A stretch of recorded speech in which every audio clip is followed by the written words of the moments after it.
Hey everyone, this is Abraham, your local foreigner, and I'm just a transport and urban nerd. Today's itinerary, we're looking at the 3 new stations, Cantonment, Keppel, and Prince Edward Road. We're going to see the new stations, share a couple of things about each location, and share some major redevelopments in the coming years.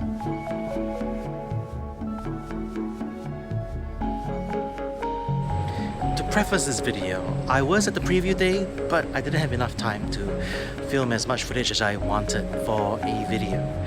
And I came in to all 3 stations without any research because I thought, let's just be off the cuff and get like genuine reactions because I had no idea how the stations look like, besides maybe a few clips of Canton. Other than that, I didn't feel it was enough to make a proper video, so I decided, why not we do a post preview? It's been a few weeks since the preview itself, and we are going to look at the locations and the stations one by one, and we're going to start right here at Prince Edward Road. Located beside the former Mount Palmer, Prince Edward Road, or PER, serves areas such as Palmer Road, Mystery Road, Parsi Road, all along the very end of Shenton Way.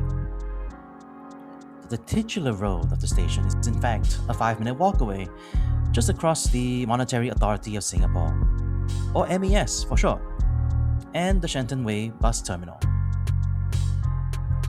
Exit 1 here leads right up to 78 Shenton Way, a commercial high-rise tower, just behind the M Hotel. Just around the corner of Exit 1 is a quite cozy-looking Japanese izakaya called Takano-san. A very small little hole-in-the-wall kind of place. It's not the only one. There are other like izakayas along like Angkor and Tras Street, but those are a little bit more, large-scale places. It feels more akin to like, service restaurants. This one here feels pretty much like what you see back in Tokyo, back in Shinjuku. Really brings me back to my old solo trip. And just like any other izakaya, you've got to order 1 alcoholic drink just to follow the tradition. Cute thing about the place is, from what I've been seeing, the owner, he responds to reviews in written Japanese, in typed Japanese, which is such a sweet gesture. Seems like a very nice man. If I have the budget, I would like to try it out. But for now, gotta let the salary man unwind after another unproductive meeting. That's the food influencer bit done. Managed to say it without saying hidden gem. Ew. But the area holds some special memories in my life. So right over there, that area with all the sound barriers, that used to be a darts cafe that I was a regular of, called Forest Darts Cafe. Forest 3, as it was known, because it was the 3rd branch. It was my home ground for a long time, and for a so-so player like me, it was like practice with whoever I was with for teams. I got a lot of my equipment from there. A set of darts I'm still using. I bought it there during my 30th birthday, so it holds a lot of memories for me. It's sad to see it gone. They do have other branches around, like Safra Mount Faber and Bishan, but this and the original 3, the other original branches, feels sad to see them gone. Incredibly, behind these tall modern business and residential towers, there are 2 significant religious sites. There's the Hock Tek Si Temple, a small humble Hakka temple that was built in 1844. It was once an archaeological site where they uncovered ceramics, glassware, and items from World War II. The temple is right next to Exit 2 of the station, and behind that exit is the Karamat Habib Noor, which contains the mausoleum of Habib Noor, a wali or saint of Sufism, and a mosque as well. And just after Shenton Way bus terminal, stands the Bestway Building, which has its own history. Bestway Building served as main campus for Singapore Polytechnic before they shifted over to their current home at Dover. And then it became the HQ for MediaCorp TV 12 or Singapore Television 12 if you are a fellow historian. I'm not really a historian, but just someone with memories. It was that TV broadcaster that made me the nerd that I am with their Earth Vision's TV block and Japan Hour, which is now on CNA. So for anybody who remembers Premiere 12, if you know, you know. But I think we are done with the outside of Prince Edward Road. Let's get into the station. People always use their hands to get into the new place, so let's see if this works. Just try to. And look at that! With just a hand, we've arrived. I just had to wipe the sweat off the lens. Ew. Why do people do that? Anyway, the first thing that grabs your attention is the concourse, where, again, we see a maritime theme. We're up here at the concourse. This is, each side would be the passenger service areas. And look at this. It's rather than like the cold steel and gloss of other stations who emulate the ship design, this one has gone wood grain. It's spectacular looking. The graining and the details look absolutely beautiful. Feels rough to the touch. It's like looking at an old trade vessel from the old days, from like, I think my history, maybe about the 1800s. Feels like see maybe like a galley or a caravel. Those are maybe towards European ships, but you get the drift. It's like seeing an old trade vessel settling into this train station. It's beautiful. It's such a departure from what Harbourfront was, which is like, cold steel, feeling like a kind of a very ultra-modern container ship or something like that. Towards exit 1, the artwork known as Doppler is on display, named for the Doppler effect, as sound waves change with distance. A familiar term if you're in air crash investigation view. The station has stacked side platforms, leaving a compact footprint on the ground. Ironically, the concourse's scale makes PR the longest of the three new stations. The ceiling panels for both platforms evoke the movement of waves with its gradual curves. You can say being on the platform is like diving under the ocean, with a great galleon sailing above us.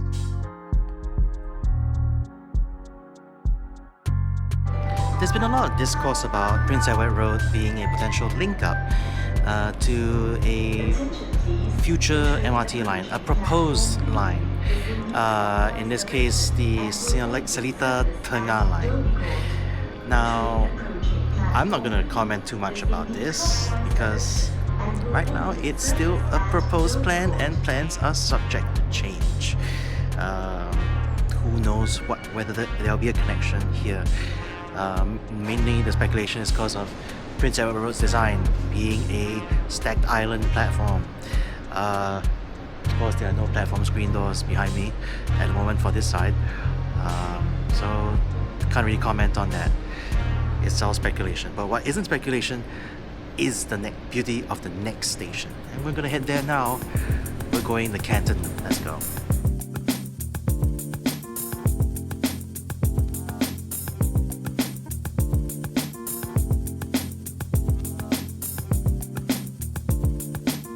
Immediately when you enter, you are greeted with a station that evokes the old and the new in a truly spectacular fashion. During the Circle Line preview, this station was the big draw, and you can see why. You've got the big curved ceiling up there and the now iconic Cantonment clock. It is such a beautiful update on an old trope of stations, the station clock.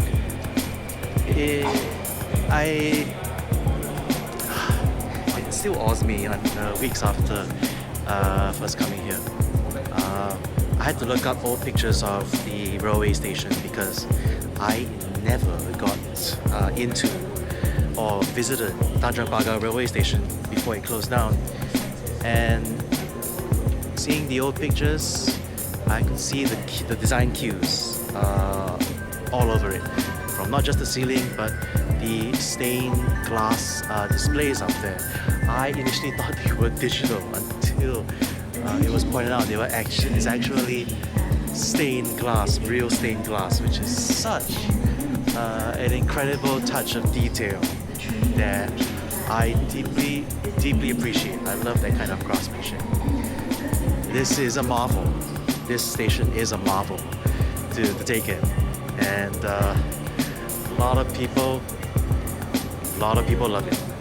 Commuter and train spotter alike. The clock has quickly become a landmark.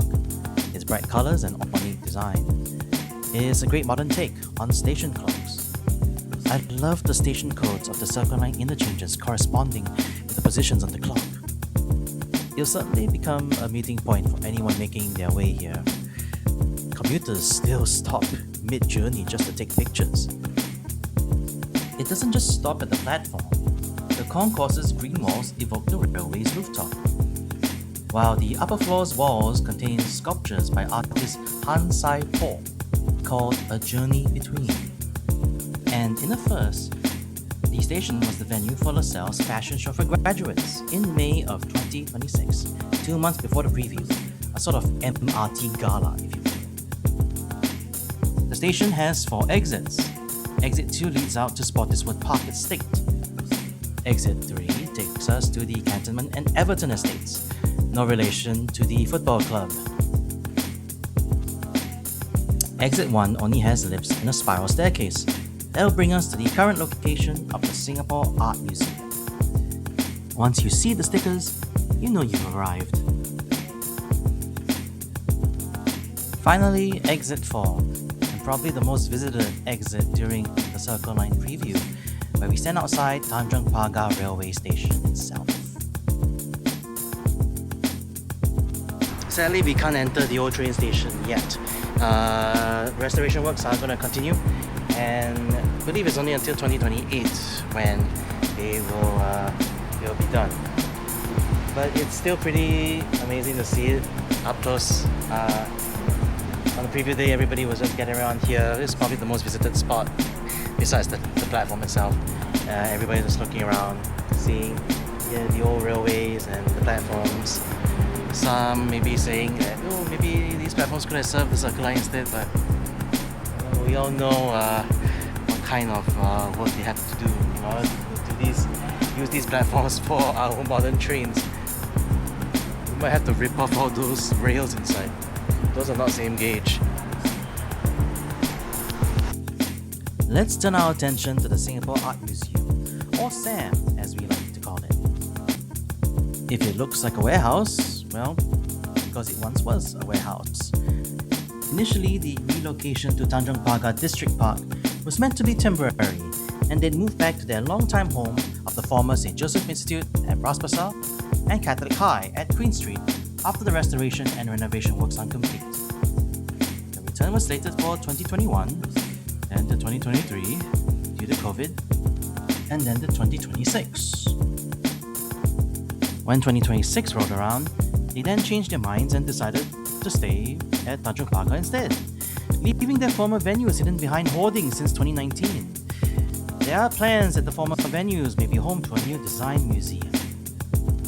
So why the change?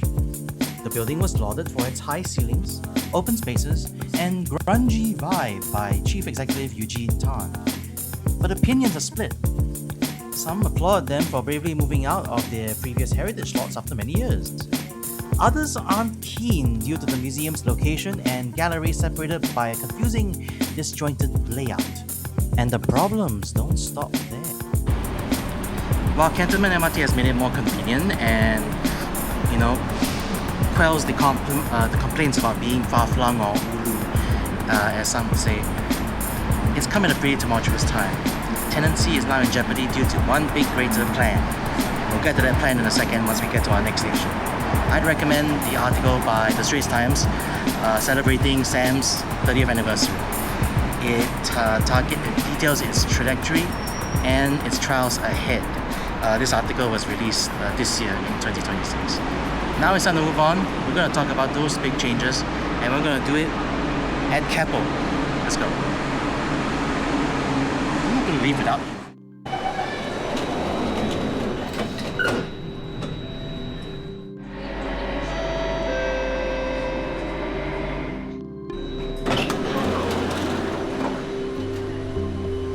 Keppel greets you, or really punches you, with steel. Lots and lots of steel. Upon first sight of the platform, I wasn't a big fan. It gave this cold first impression on me, especially coming after the spectacular Cantonment. Now I do appreciate the wood tone accents on the ceiling, but what I appreciate the most about this station is the two massive skylights above that give the station much needed natural light. The design feels like a nod to Keppel's long-time dealings with the shipping trade. The platform seemingly inspired by the port and shipping containers.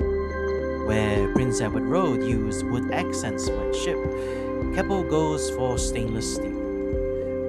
Which is nice when taking the train towards Harbourfront and seeing that transition and change of their maritime themes. Along the concourse is a replica of the tunnel boring machine, one on display behind glass and one on the ceiling. This section serves as a mini gallery of the construction of Circle Line Stage 6 and the challenges of the project. Right next to the gallery is the station's art in transit, entitled Uncontainable Dreams, an abstract piece inspired by Keppel's history as a port of industry and trade. Or if you just want history, there's a port transformed. There's also a dedicated bicycle park before heading up the exits. This is said to serve commuters in the future when major developments come around. The exits in question lead up to Keppel Road, along the busy West Coast Highway, where we're greeted by statues called Arin and Elimu, donated by the Keppel Corporation. The entrances has an eco-friendly motif with green rooftops and brown leafy sunshades. The ventilation shafts close by break the natural theme by being inspired by the old generation Mount Faber cable cars. Overall, the station feels like a mash of a lot of ideas and inspirations from the area, but it doesn't feel very cohesive, with a lot of clashing color palettes. The platform may look spectacular, but the overall mesh of ideas just don't seem to click. A little less steel may make the station look friendlier to the eye. Beside Keppel District Park, there isn't really much around the area, other than the port and West Coast Highway.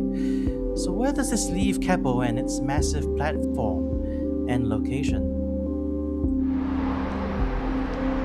The buzzwords right now are Greater Southern Waterfront. The URA, or the Urban Redevelopment Authority, published their master plan in 2025, which will see a whole plethora of locations being revamped. Keppel is one of them.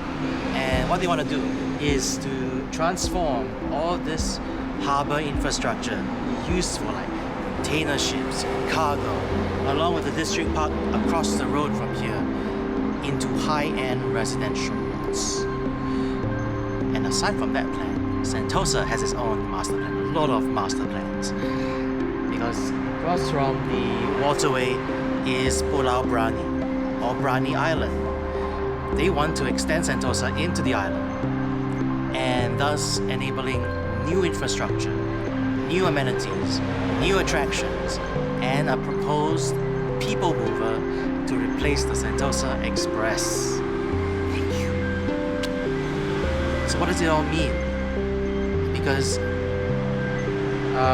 in the Sentosa Master Plan, the renderings show not just the bridges connecting Sentosa to Brani, but Brani to the southern waterfront over here. And the bridges look like there's one here connecting to Keppel, and the other one is connected to the east side of Keppel Terminal. The station closest is a bit of a distance, but Prince Edward Road. It's a bit of a distance from Prince Edward and Canton, which means all this bicycle infrastructure here at Keppel can be utilized. It's probably going to enable a lot, not just vehicular and walking paths, but cyclists.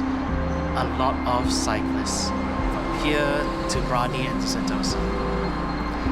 So it's a lot of opportunities for Keppel Station to be used. The same can't be said for the future of Singapore Art Museum. The area behind SAM is directly affected by the master plan. The PSA will move operations westward to Tuas by 2027, leaving the space for those swanky new homes and links to the new Sentosa. With these changes being implemented for the next 10 to 15 years, there's a chance they may have to move out if the government decides to acquire their current home for the project. While Keppel Terminal is listed as being under study, I can't still help but wonder if Sam made the right call to remain with their future now this murky. When I first came here during the preview, I wasn't really sure about the cohesion of all these designs put together for the station. It felt like a mess. But upon reflection, after discussing the waterfront, it kind of makes sense because it has a very nature city theme to the two master plans. So I guess the station is looking forward to that. Not just the whole like leafy vegetation kind of designs with the sidings, but also all this bike infrastructure. It still isn't the most cohesive station, but it makes sense for the future. Now, I'll still think that the station was probably feels like something that was designed maybe for Mandai, if Mandai was to ever have a station. But given we have this, I doubt it. And frankly, I don't think Mandai needs a station. Leave the area as nature intended. There's already enough expansions there already with rainforest wild and all that. They don't need anything else, and they definitely don't need a station. Just my hot take.